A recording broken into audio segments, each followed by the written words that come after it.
Let this be Christmas. Welcome back everyone, it's Robert Macfarlane here. Welcome to the Christmas special where we're going to be taking a look at not one, but two of the Christmas classics. Die Hard and Home Alone in the same episode. It's going to be crazy, And we're going to be specifically taking a look at how both movies make us feel the same way.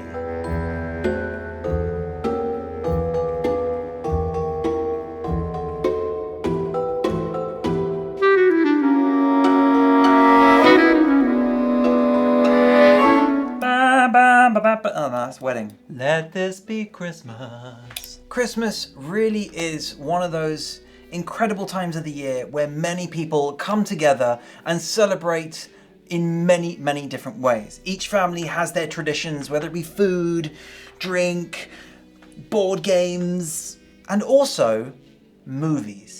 Long has been the discussion about what are the quote-unquote Christmas movies, but I think we can all agree that two of the most celebrated and most watched Christmas movies of all time is Die Hard and Home Alone.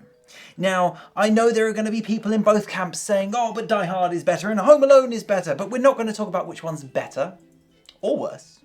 What we're going to do is we're going to talk about something quite interesting, and this is why we are willing to watch such incredibly violent stories at such a peaceful time of year.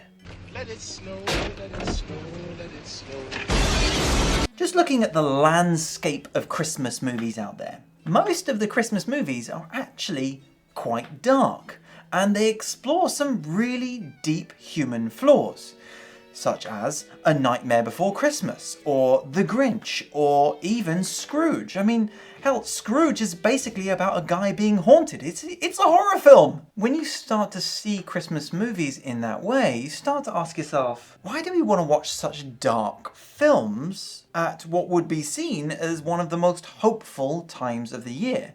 Now, I know most of you are going to say, yes, but they all have a good moral ending at the end about family and coming together and generosity and giving. That's fine, but the majority of the film is spent watching a character go through unimaginable pain, fear, anger, depression. So once you get past all of the deep, dark human flaws, the filmmakers generally have a very good moral to the story, and what makes these films successful is the way in which we see the character transform to learn how to be a better human being in the world, and that is framed within a Christmas theme or time of year. Ultimately, all of the films have some sort of context or moral theme, as it were, within the films along those kind of lines.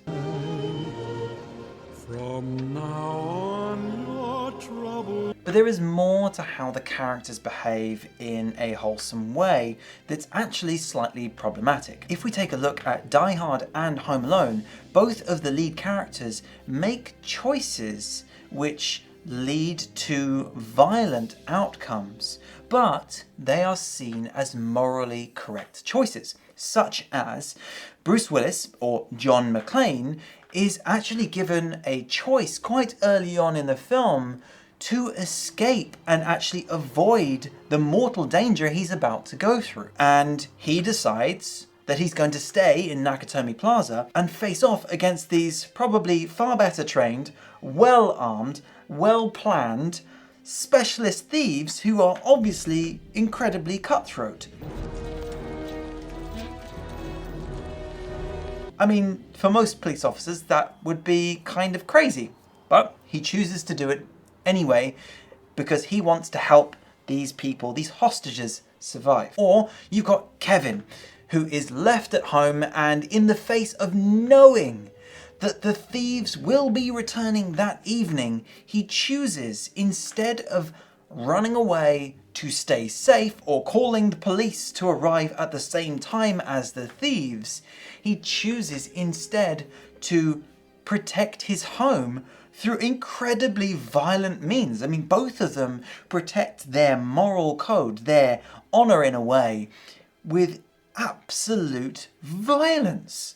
I mean, I never knew 8-year-olds could cause so much damage. We'll come back about 9 o'clock. This way it's dark then. Yeah, kids are scared of the dark. However, this raises an interesting point. Why are we absolutely fine with watching such incredible violence and even death on screen?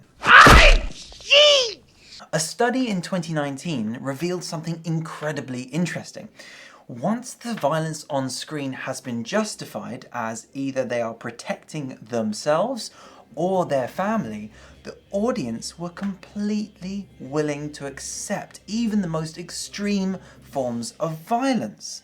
Whereas, when the violence was not justified with this reason, generally the audience felt that the violence was not justified and therefore could not actually accept it as the right thing that that character did. Now, if we put that in line with what we know of the human brain as an empathic machine, we as the audience want to follow the protagonist. We want to experience what they experience. I believe what happens therefore is that once we care about the character and they make decisions that we feel are acceptable because they are either protecting themselves or their family, we can absolutely accept even the most violent behaviour. Kevin McAllister sends paint cans into the faces of 2 men trying to steal some goods from a house. Heads up! He blowtorches a man's head. John McClane sends a dead body down an elevator with writing on the jumper. Now I have a machine gun. Ho, ho, ho. If that was the antagonist sending a message to the good guys, it would be seen as abhorrent and disgusting. But the difference here is that John McClane was protecting himself. He's trying to save the hostages. We feel his action has been justified. Got invited to the Christmas party by mistake. Who knew? So once your audience has become empathically connected to your protagonist, when they do commit these acts of violence, we almost feel a sense of catharsis with the character. They are able to enact something that we generally cannot. We may feel angry at someone, but our initial reaction is not necessarily to pull a gun out or throw a paint can in their face.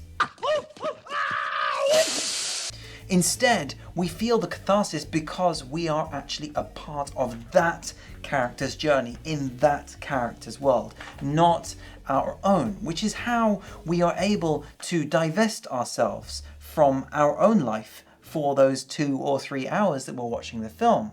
And this is in itself that idea of escapism. Efficient, adult, cooperative, not a lot to ask. Alas, your Mr. Takagi did not see it that way, so he won't be joining us for the rest of his life. Therefore, I believe that films create almost their own moral code outside of what we see as the real world's moral code. We are able to feel catharsis, excitement and enjoyment seeing our characters perform even the most violent acts as long as they are justified morally within our own minds.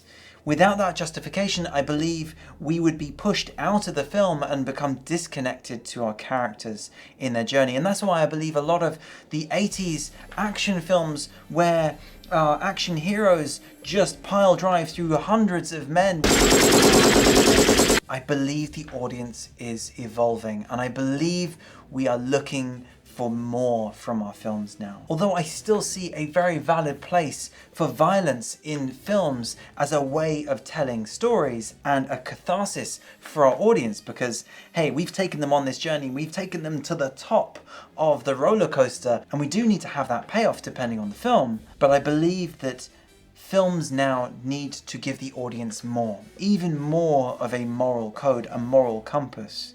And I'm not saying that films have the ability to make someone who's a pacifist into a violent, aggressive human being. But I do feel we need to be careful with how we justify the violence in our films and in our stories. They do need to have a sense that they are in their own world. Much in the same way that when you watch a film by Guy Ritchie, the violence in his worlds are almost cartoonish. Because I hired and wait as I required to play was our higher on the rock, you know it's a double and 1, 2, 3. It doesn't actually connect itself to our own world. But again, it's a catharsis. It is the release of tension that we as the audience need to be able to continue in the story. Thank you for joining me in today's episode.